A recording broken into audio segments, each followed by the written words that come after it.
ready to go. Have a good session. Thank you. Yeah, so welcome to this session on avant-garde crypto and protocols. The first paper today is SEAL Embedded, a homomorphic encryption library for the Internet of Things, which will be presented by Deepika Natarajan.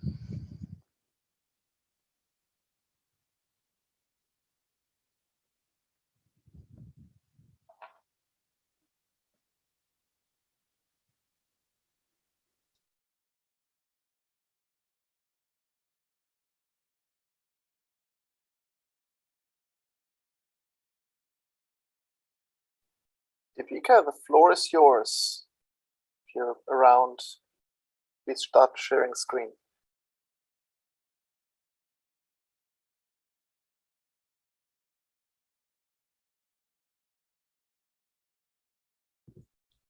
It does not appear that they are here, and their co-author, I think, is also not here. So you may want to move to the next talk. Okay, then I think we move to the next talk. Diego, are you presenting? No, Antonio is presenting, and he's online here. And Antonio is there. Great. Okay. Hello. May I start? Share my screen? Yeah. So then I think we're starting with the second talk, and hope that the authors of the first paper will show up in time to give their talk later. And it's my pleasure to announce the first speaker of the session, Antonio Guimarães. Thank you. Everyone see my screen? Yes. So I'm Antonio Guimarães. We present our work titled Revisiting the Functional Bootstrap in TF-HE. This is the basic workflow, and when we are working with fully homomorphic encryption, we start with ciphertexts that have a small error in the least significant bits. Our message is at the most significant bits.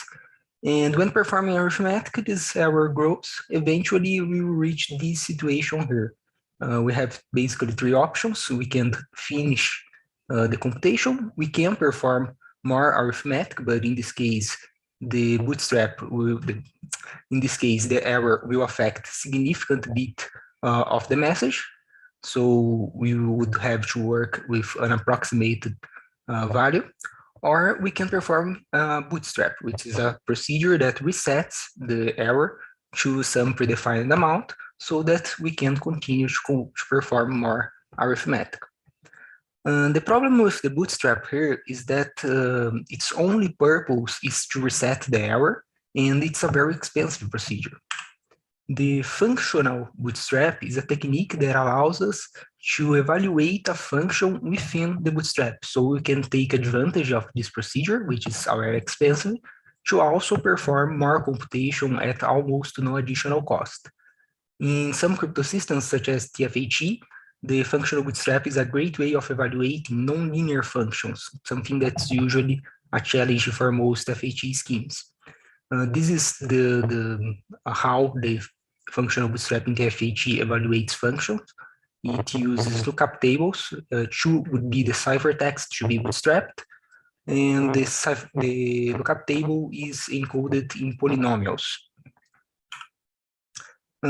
For evaluating functions with low precision, the functional bootstrap is great. For example, the side function, which only requires 1 bit of precision. We can use polynomials with size 1024. It presents negligible error rate, and the execution time is just 13 milliseconds. For functions with higher precision, however, for example, a 6-bit lookup table, which requires, of course, 6 bits of precision, the polynomial size is 16 times bigger, the error rate is much higher, and the execution time is also almost 100 times higher. In this work, we introduce new methods for evaluating functions with high precision without increasing the parameters of the crypto system. And we achieve much better error rates and much better execution times. So our contributions, we present two methods for combining multiple functional bootstraps. so that we can evaluate functions with high precision, evaluate large lookup tables without increasing the parameters of the crypto system.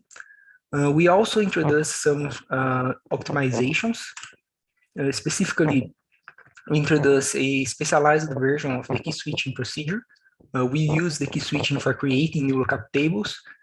For our parameters, this is 256 times faster than the generic technique.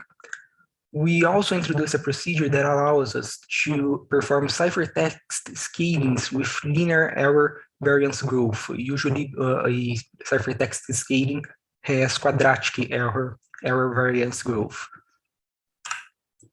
Our results, we compare with previous literature that were already using the functional bootstrap. In this case, we achieved gains of up to 3.2 times. And compared to works using logic gates, we achieve gains of almost 9 times.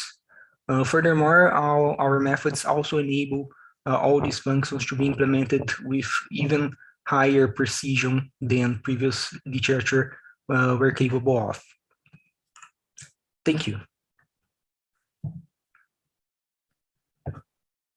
Thank you very much for the presentation. I don't see any questions in the chat at the moment. I have one question for now, and maybe there will be more questions that we will ask then at the end of the session. So did you, in this implementation, take any kind of side channel protections or anything into account, or is this just fully optimized for speed?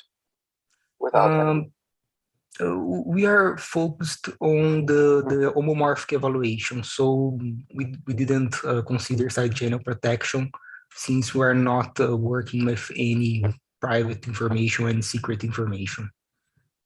Okay, that makes perfect sense. Thank you very much, and we'll see if there's any more questions showing up in the chat through the session. Okay, thank you. Thomas? Yep. So, and then the next paper in this session is over 100 times faster bootstrapping in fully homomorphic encryption through memory-centric optimization with GPUs. And the talk will be presented by Wong-Ki Jung. The stage is yours. Thank you for introducing. I'm Wong-Ki Jung from Seoul National University, and this is talk about accelerating bootstrapping in fully homomorphic encryption through GPUs. So HE is a cryptographic scheme that enables computations on encrypted domain, and fully homomorphic encryption schemes support unbounded number of HE operations by means of bootstrapping, which is an operation that decreases the noise of a ciphertext. So as you guys know, there are many HE schemes. For example, CKKs for fixed point numbers or real numbers, or PVGB for integers, and TFHE for binary numbers. So the main problem with HE is their extremely high cost. For example, a ciphertext in CKKs is represented as polynomials whose degrees are extremely high and coefficients are large. So because of that, compared to native computations on the message domain, they can be slower by even several thousands of times. And for a CPU, it takes about dozens of seconds for a single bootstrapping in CKKS. Fortunately, there are massive parallelism on such polynomial multiplications, and GPUs can do their job very well. So what is our contribution? We first present the GPU implementation of a recent RNS variant CKK scheme with its own bootstrapping. And we also, secondly, we find out that the performance is severely bottlenecked by the main memory bandwidth of CPU. And we improve the performance with our memory-centric optimizations called kernel fusions. So our observation is that GPU implementations are mostly main memory bottleneck. Here we see the last level cache sizes of modern CPUs and GPUs. And you can see that GPUs have much smaller caches, hardly accommodating any ciphertext whose sizes are dozens of megabytes sometimes. So first, we made the GPU roofline plot of the functions comprising an HE multiplication in CKKS. So as you can see, the points are very close to the sloping roof, which means that they have low arithmetic intensity, And also they are mostly bottlenecked by main memory bandwidth, especially GPU's main memory bandwidth, rather than arithmetic units performance. This motivated us to focus on memory-centric optimizations on the GPU implementation. Here, so we applied kernel fusions. Kernel fusion or operation fusion is a common technique that fuses multiple GPU kernels into a single kernel. So there are two advantages on the kernel fusion techniques. First, it saves some amount of global memory accesses or main memory accesses, because we can reuse the data in register file in GPU or shared memory of a GPU, which are much faster memories than DRAM. And secondly, also we can avoid kernel launch overheads by merging smaller kernels. If the kernels are small, their kernel launch overheads are not negligible. So in this work, we found many kernel fusion opportunities, both in intra-HE operation manner and inter-operation manner. So there are fusions like model fusion, inter-product fusion, or bolt-on fusions, and so on. And for more details on each fusion, so please refer to the paper. So this is the CKKS operation latencies before and after applying our kernel fusions.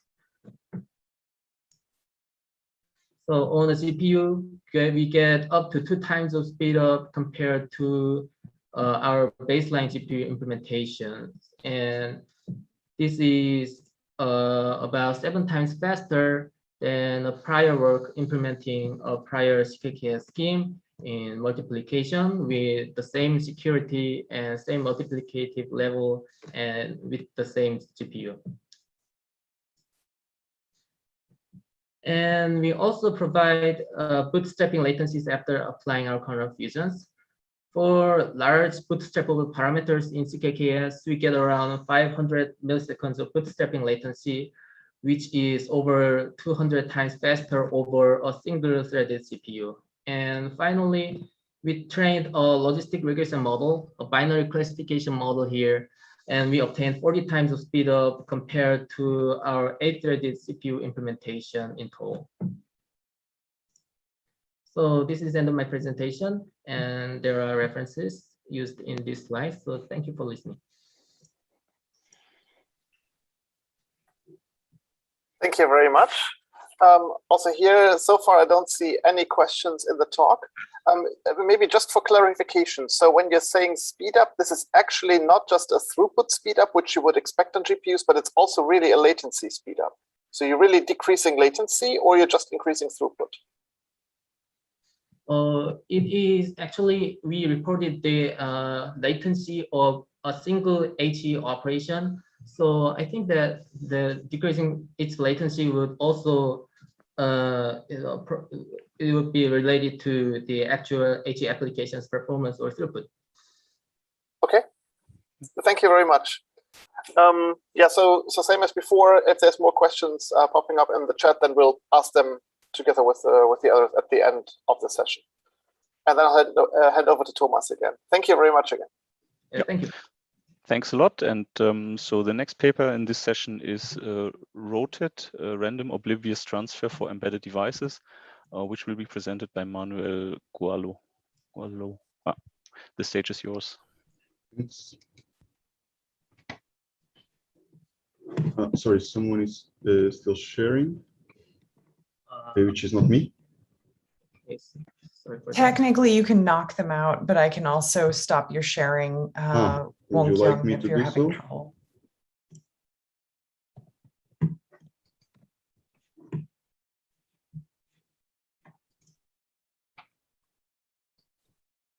Okay, you should be good to go. Okay, is it all right? Yes, that looks good. Good. So hi, I'm Manel, and I'll present ROTED, Random Oblivious Transfer for Embedded Devices. So we developed a novel 3-round random oblivious transfer protocol, which is based on the RLW assumption and it's proved secure in the universal composability framework. Then we implement this new protocol in several architectures, and we benchmark it against current state of the art.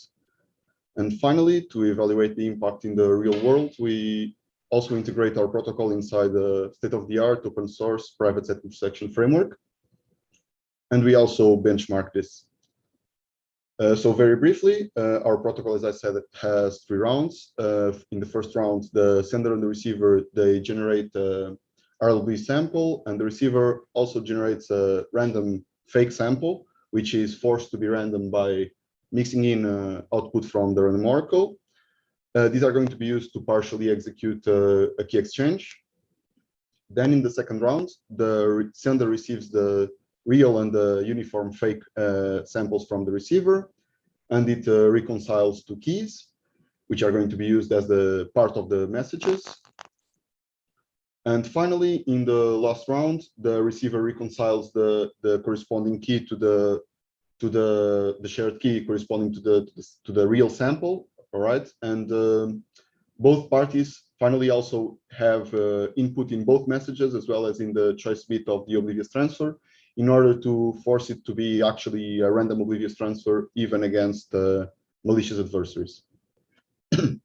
So very briefly, the intuition behind why the protocol is secure. So first, to prove security against a malicious sender, which means that it cannot learn the choice bit of the receiver.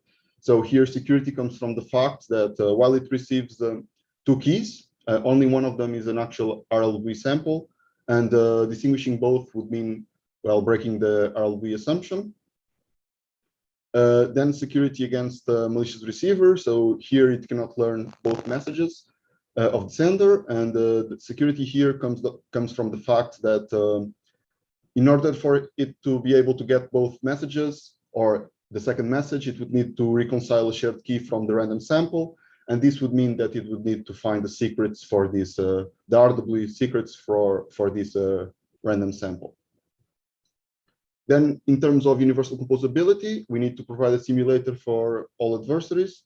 And so for simulating a corrupted sender, what we do is we program the random oracle so that we have access to, so that both samples are actually RLWE samples, which means that we can reconcile both shared keys, and distinguishing this from the real execution. Well, it means, again, distinguishing a random uniform sample from an RLWE sample. And finally, to simulate a corrupted receiver, what we do is we first find which one is the real message by just observing the random oracle, and then we program the random oracle so that the choice bit is the one that we got from the ideal functionality. Now, in terms of results, so we achieve a significant speed up in all architecture. So in the first row, we can see the results, the relative results for the random oblivious transfer implementation. And we achieve speed ups in all architectures, especially when using vector instructions. And below, we see the results for the private set intersection implementation. Here, we also achieve a significant speed up, so at least twice as fast and up to 6.6 times faster than the previous state of the art. So in conclusion, we've developed a highly efficient random oblivious transfer, which is universally composable, and the security is based on the RLB assumption. We achieve absolute speeds of up to 37,000 random oblivious transfers per second in the Intel server class x86 processor, and up to 5,000 random oblivious transfers per second in the ARM embedded application processor, suitable for instance, system on a chip. Using vector instructions provides us with average speedups of 40%. And in the end, we achieve speedups of up to 1 order of magnitude faster than the current state of the art, which makes our protocol suitable for a wide range of applications in embedded systems, IoT, desktops, and server. We show the practical interest of our protocol by integrating it inside the private set intersection framework, which has applications in contact discovery, remote diagnosis, contact tracing, and others. And the usage of our random oblivious transfer protocol inside this PSI application results in speedups of up to 6.6 times faster than the related art. Finally, in the future, we will address different types of devices, such as ultra-low power devices, since these have different requirements than the ones we addressed in this work. Thank you. Thank you very much for the presentation. There is now one question in the chat, but I think this is a question for the talk we did not see at the beginning. So hoping that the authors will still show up. Just a question for me. So because you're based on the RLWE assumption, as somebody working a lot on post-quantum crypto, I kind of have to ask if there's hope for a QROM proof. Yeah, actually, we try to address this in our paper. I mean, there is hope, but so far, there is no proof still. Okay, so it's not like it's pretty obvious that things will actually fail against the quantum attacker. No, it's not obvious that it will fail. Okay, it's so just then there's not obvious. It's not obvious how to prove it. Okay, all right. So interesting thing for future work. True. Yeah, thank you very much, and yeah, please stick around. We'll see if there's more questions popping up in the chat, and then we run them all at the end. Thank you, and I'll hand over to Thomas. Yeah, so I would also like to ask a question on this because you said that that you achieve an improvement of about an order of magnitude. Can you provide some applications where this is helpful, where we say, okay, before embedded system, IoT, oblivious transfer was too slow to do this, but with your improvements, you can do it now? If there is something that now becomes practical with this work, yeah, or more practical, or where you say now, yeah. So to do private set intersection by using this, we can achieve significant speedups, right? This is an important primitive. I mean, an important protocol, not even a primitive, I guess, depending on the definitions. But I mean, something that you couldn't do before, and now you can do with 1 order of magnitude speed up. I'm not sure, but it makes things better, I guess, by using this. But I'm not sure of something that now it's possible that it was not possible before by improving 1 order of magnitude. I mean, 10 times faster. Okay, thank you. Yeah, you're welcome. Good. Then we are moving to the next paper. Speed reading in the dark, accelerating functional encryption for quadratic functions with reprogrammable hardware, which will be presented by Kim Mujavin. Okay, thank you. I will present our work, Speed Reading in the Dark, which is joint work between University of Helsinki and XLab from Slovenia.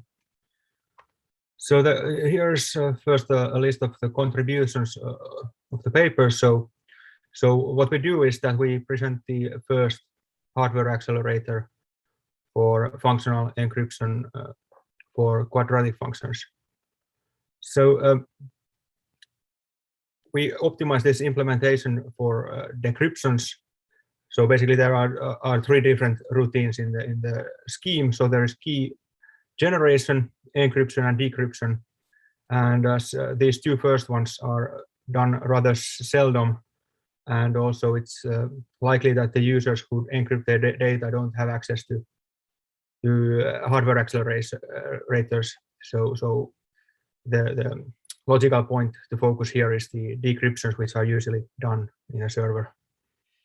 These decryptions in this scheme that we implement are based on computing several bilinear pairings and then 1 discrete logarithm in the end. And it depends on the structure of the function, which of these are actually dominating, but they both play a major role in any case. So as I already mentioned, these decryptions are the important thing here, and our work focuses on that. One of the main contributions of the paper is that we also introduce a new version of the baby step giant step discrete logarithm algorithm, so that it's tailored for these specific discrete logarithms that are used in this scheme, and it can be, the computation can be distributed to parallel cores in our accelerator, and we also utilize the fact that the base is fixed in this computation, and therefore we can use a lot of pre-computations. We show that our accelerator actually achieves very large speedups compared to software-only implementations. So it's ranging from tens to even hundreds of times faster times than what are achievable with the so-called GoFe library, which implements the same scheme and originates from the same EU project as this work. And we showcase this with two image classification use cases. In this short talk, I will actually focus mostly on this third part, and hope that interested people go and see either the full talk or better so even read paper. So first of all, what is functional encryption? So if we compare it to traditional encryption first, so traditional encryption is all or nothing. If you have the decryption key, then you get the entire plain text. But then if you don't have it, you don't really see anything at all. Functional encryption gives a lot more fine-grained control, because we can give out keys that allow to compute a specific function from the ciphertext. But this key doesn't leak any other information about the plaintext values. Then the question is, of course, what kind of functions are practical, and sadly quite simple ones only. So inner products and quadratic functions. And in this work, we focused on the more complex ones, which allow, for example, more powerful machine learning applications. And as I already mentioned, we test this hardware acceleration in two kind of practical use cases. And here is an example of the first one. So what we do is that we take this famous MNIST database of images of handwritten digits, like this one here. And the classical thing to do is that we let the computer to recognize which digit here it is here. So in this case, it should recognize that it's digit 8. But what we do with functional encryption is that we actually first encrypt the image so that it becomes a encrypted image, and it's not even possible to see with the naked eye anymore what that is. And then we hand out different keys to different digits. So one that in a way computes the likelihood that it's 0, one that computes that it's 1, and so on all the way up to 9. And then compute the decryption function with all of those keys, and then the highest value is the likeliest one. And we do this with this MNIST databases, but also with this Fashion MNIST database, which is similar but contains images of clothes, which is a more difficult task to recognize. And here are the results that we get with our hardware accelerator.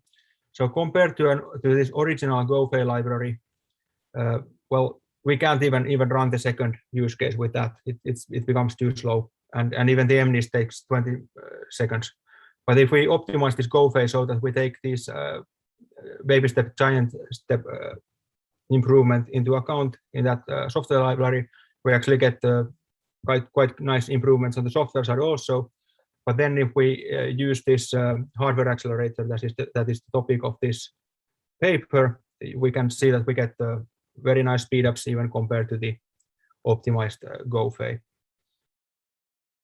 And this concludes my talk here. So thank you very much. And do you have any questions? Thank you very much. So there is a question here, which is, how does it make a difference if some masking skills of operations are considered, especially on the utilizations in the programming language in the hardware domain?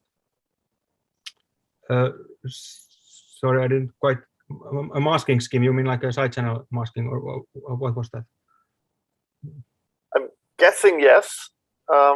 Okay, so maybe I will say a couple of words about side channels. So in the paper we consider those a bit. So we also have constant time variants of all the sub algorithms that we run on this and we also have a discussion on the side channels, but in our opinion, side channel attacks are not maybe the most serious threat against this kind of systems, and but masking we have not considered at all. And I have just been told that I read the question wrong. So PL is not set for programming language, but for programming logic. So I have to apologize for that. Maybe I hope that the question is answered with this. Otherwise, maybe take it in the Zulip chat and follow up on the discussion there. I was a bit curious. So with rather specific hardware acceleration, so if you really want to bring this into, say, real world hardware deployments, would these accelerations be useful for anything else that could be used as an additional advertisement why you would want to well, yes, it's you can, those pairings, for example, you can accelerate directly, so those can be done easily. And also what I didn't mention here is that, of course, here we focused on one specific FEQF scheme, but actually the structure of the other ones is also very similar. So they also compute pairings and discrete logarithms. So in a way, with very small modifications, this accelerator should be usable for all of those. But as beyond the FE schemes, it's more like pairings and perhaps ECC also. But we didn't really consider plain ECC acceleration so much in this work. All right. Thank you very much. Maybe take a look at the Zulip chat to discuss the question more. And also, please stick around. There might be more questions popping up, and then we discuss them later. Sure, thank you again. Yeah, thank you. Yeah, thanks a lot. And then I think we can move to the next paper, which is a secure, accurate, and practical narrowband ranging system, which will be presented by Aizajan Abidin.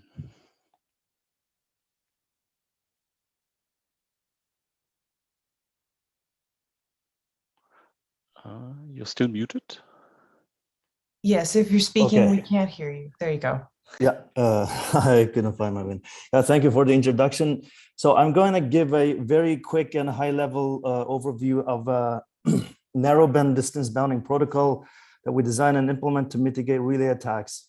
Secure ranging has a wide range of applications in wireless applications, including contactless payment systems, smart access control systems, or passive keyless entry systems. And of all the attacks that are possible on these systems, a relay attack poses one of the major security threats to these systems.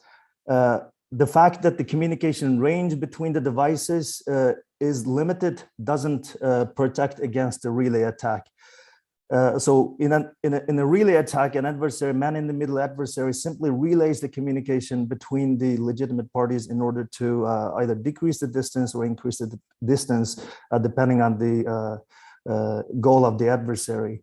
An effective countermeasure to relay attack is distance bounding, which adds an authentication layer to ranging. In particular, an authentication, a distance bounding protocol is a cryptographic authentication protocol between two parties that allow them to authenticate each other and also establish an upper bound on the physical distance between them. And there are a number of ways to realize distance bounding. One can measure the received signal strength to measure the distance, but this approach is very easy to break. It's not secure. One can use the phase difference of a signal on the same frequency to measure the distance, which is well suited for narrowband, but it's vulnerable to phase manipulation attacks. One can also measure the time of flight or round-trip time of a signal to measure the propagation delay, which allows us to measure the distance. And this approach has good security properties, and it's well suited for ultra-wideband. And in this paper, we combine phase-based ranging with the time of flight measurement to to mitigate relay attacks, and the phase-based ranging is used for accurate ranging, and the time of flight is used for protection against phase manipulation attacks. And the reason why we choose to use narrowband is because Bluetooth low energy radio is widely available in our smart devices, and it's supported by a vast commercial ecosystem, and it has a low cost, and it has low power consumption, which makes it an ideal candidate for a ranging solution.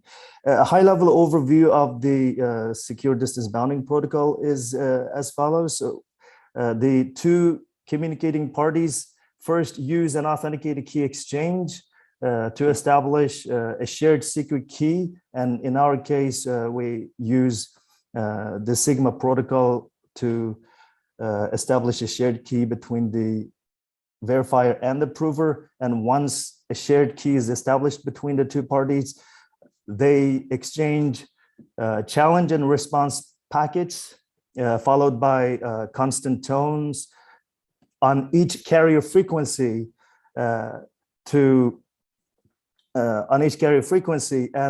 the parties measure the time of arrival and time of departure of the packets, and measure the phase offset of the arriving tone on the same frequency. So in the end, at the end of the distance bounding stage, after the communication has finished on all carrier challenges, they will have measured the time of arrival and departure, and the phase difference, and also record the correctness of the received challenge and the response. And after the distance bounding stage, prover sends all its measurement results back to the verifier, who would then make a decision. And in the decision-making stage, what the verifier does is to check whether the time of flight gives a distance which is below a circle of trust, and only then proceeds to measure the distance based on the estimated phase. The security property of the proposed the design protocol is such that it mitigates the relay attack, the logical layer attack, and as well as known physical layer attacks, namely phase manipulation attacks and early detect and late commit attack, which those physical layer attacks were possible on the two separate approaches, phase-based ranging and time of flight measurements. But when we combine we overcome those, we can effectively mitigate those attacks. So we implemented the proposed protocol on NXP KW36 BLE chips and measured the distance when the prover and verifier are separated from each other at various distances. And the obtained results are as follows. As you can see, the phase-based distance measurement is quite accurate. To be more specific, the accuracy of the phase-based ranging is less than 2.5 centimeters with the precision of around 30 centimeters. But the time of flight based distance estimation is not as accurate as the phase-based ranging, but it is sufficient to mitigate the phase manipulation attacks. The details you can find in the paper, and the relay attack evaluation and so on.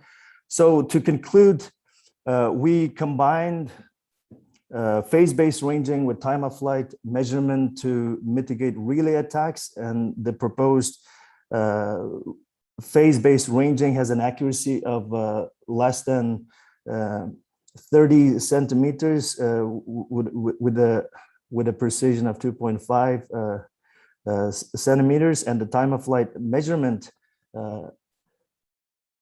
effectively mitigates the relay attack. And thank you all for your attention. Thank you very much. Let me check. There is no questions for you in the chat yet, but maybe there's more popping up. Maybe I can ask a question, maybe you can just give me an intuition. This is not exactly my area of expertise, so this may be an extremely naive question. So you said that the proposed protocol protects against relaying attacks, where basically you're just relaying over a faster channel, and then that faster channel has maybe just bound by the speed of light in terms of speed. So can you give an intuition how you're protecting against this? Because the communication is does take place over an RF channel, so that there's no way for an adversary to use a faster channel. But here, how the phase manipulation attack is mitigated is by because phase can be manipulated at the cost of introducing delays to the signal. So that means that would result, any phase manipulation attack would result in increased time of flight of the signal. So when you check for the time of flight, whether that gives some anomaly in the measurement, then the time of the phase manipulation attack would be detected. So the reason why in the decision making there's the circle of trust is that circle of trust is really very close to the threshold distance that the applications would require for the prover to be close to the verifier in order to get access. So within that circle of trust, if the time of flight measurement based distance is within the circle of trust, implies that there's basically no phase manipulation, because otherwise the time of flight would have been bigger than the circle of trust, the time of flight that would give the distance up to the circle of trust. Okay. I need to think more about this, but okay, thank you very much for this answer. Okay, so there's at the moment no more questions for you. Maybe I check, do we know if this the authors of the first paper of the session are here by now, and if we can have that talk now at the end of the session?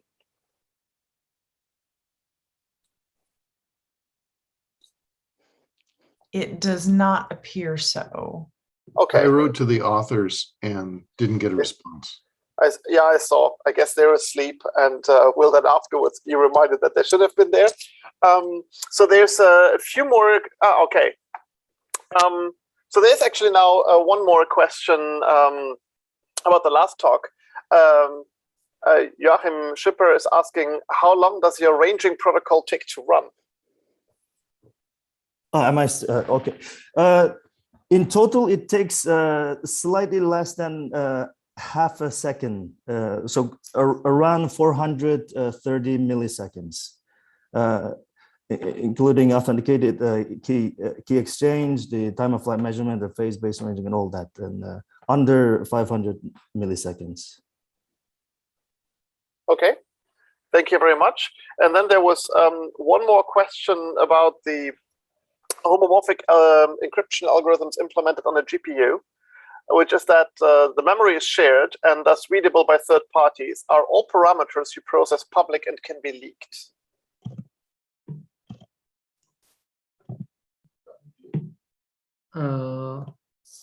I don't understand that the memory or GPU DRAM is shared and readable by third parties. If you mean by side channel attacks to GPUs, then yes, but it's manufacturer's responsibility, I think.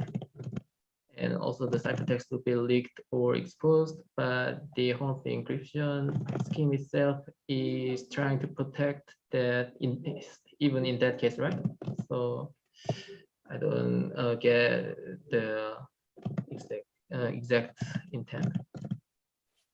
So basically, if an attacker can just read out all of the memory of the GPU at any point, is there anything sitting in that memory that would be sensitive. I think that's the direction that the question goes into. Yeah, that would be definitely the case, as well as in CPU side channel text or on the other hardware. Okay. Yeah, thank you very much. I don't see any more questions that wouldn't already be discussed on Zulip. So I think if there's any more questions for this session, I would defer those to the Zulip chat and then have discussions there. So with this, I hand over to Thomas, I think, to close the session.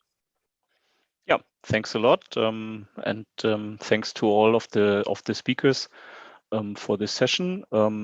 Yeah, as there are no more questions, I think we can close the session, and I think there is also an announcement now.